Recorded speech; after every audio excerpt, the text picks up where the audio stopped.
Okay.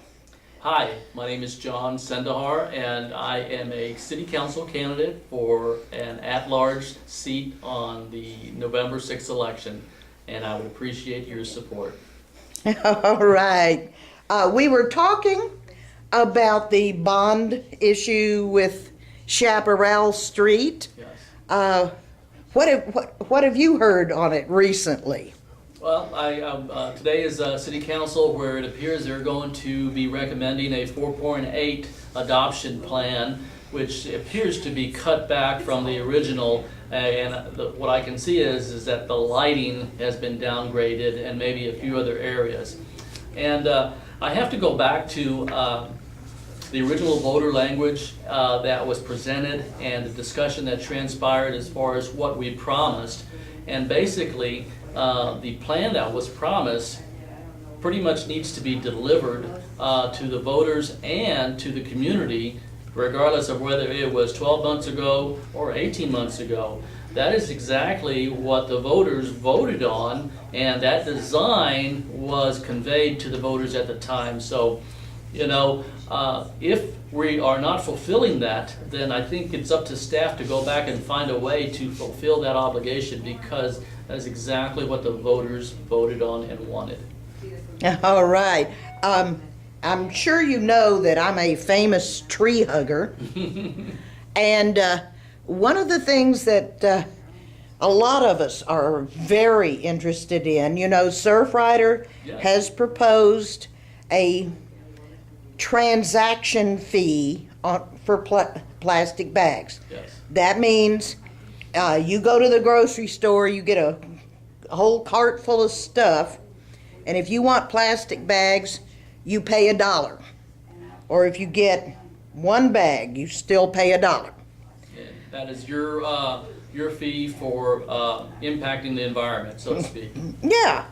And now we modeled it after the ordinance that worked very well in Brownsville.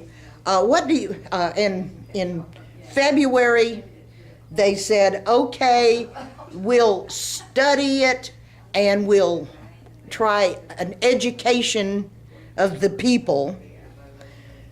And if that doesn't work, we'll do the fee. Right. What do you think should happen now? Well, I believe at this point in time, staff has had plenty of time to study it, so to speak, and have also had time to research those communities that have successfully implemented that program. Now, I happen to be a proponent of recycling and have been involved in recycling in my 26 years of city government. At one time, I was single-handedly responsible for the public education campaign, so it's a little bit near and dear to my heart. The fact that we've progressed to the point where we have a single-stream recycling program, and we are proposing something to the effect of the plastic bag ordinance, I think is just something that is the next step for our community that is going to be a step in the right direction. Not only is the research there that is going to prove that these bags are very harmful not only to the environment and wildlife, especially for somebody who lives on the South Coast like we do, but also they are not deteriorating in the environment, and the cycle of life that a bag has in our environment is long more than maybe our lifetime, and that ought to tell you something, that type of material doesn't need to be in the landfill. Other cities have successfully implemented programs with the existing grocery stores that we also have, and I think it's just a matter of working together, industry, retail, and public, to convey this is the type of community we want. All right.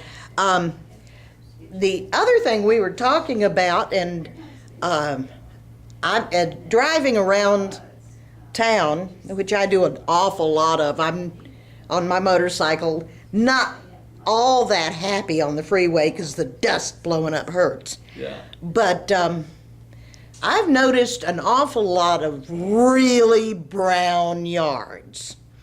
And you told me you heard what the lake level was at Lake Mathis? Today, the lake level, I believe, as of last night, we're projecting 16% alone. Okay, now that is probably a level that we have not seen in a very, very long time. And many people are asking the question, shouldn't we be conserving water already? Shouldn't we be in water rationing stages? And why has the city not started to push out public education campaigns to conserve as much as we can? And that is a good question. It's a fine balance, because if we start to tell the public to conserve, the revenues that come in for using water start to go down, and therefore the water department needs to start cutting back on their expenditures. It's a sign of the time. When times are good, we don't have this problem, and that's not the case at this time. I'm not quite sure why we have not instituted conservation of some of the water, but I'm afraid that that the lake level, or Mathis Lake level alone, being 16%, is extremely low, and probably a little bit into the dangerous zone for us predicting whether or not we will have water in the future or not. Well, I think the official water rationing, or it has to be 40% capacity of all of them together. So Choke Canyon might be better off. Well, and then of course water coming in from the existing pipeline, the Mary Roads pipeline, is all good, but these are all excess water that we should have anyway. So when we talk about conservation, I mean, we should be protecting each water reservoir independently, and then of course, you know, as a whole, be looking at that as well. I believe that you know, these are dire straits. We are not out of the woods yet. Even though some rainy months are ahead of us, there's no guarantee that we're going to receive water, and so we need to be good stewards of the environment and ensure that we have water for ourselves as well as retail, business, industry, all of which could potentially have other dire effects if they start being affected. Yeah, we have caught fire around the edges of the city, and which I disapprove of. But also, when we have droughts like this, and you know, people are conserving, even though they're not being told they have to. Right. But our ground is real interesting, and it starts wiggling and shifting, and I've noticed water line breaks all over town. You know, the number of water line breaks sometimes is directly related to aging of the pipe, and so any type of movement within the Victoria clay soil that we have, or type C clay that we have, is going to have some type of effect. But sometimes it's just inadvertently something just part of the drought, and I think there's some things that we can try to do to minimize that. And the next best thing that we could do is that, as citizens, report if there is water running unusually somewhere, because we need to try to fix that leak sooner than later, so that we can not have wasteful water just running and be part of the overall problem.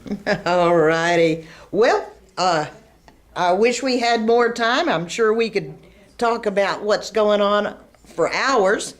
But I would like for you to remind people who you are and what you're running for and why. Well, I thank you very much for the opportunity to say hello today. And the one thing I want to convey to the voters out there, first of all, is that I am John Sendejar, and I'm running for City Council at large.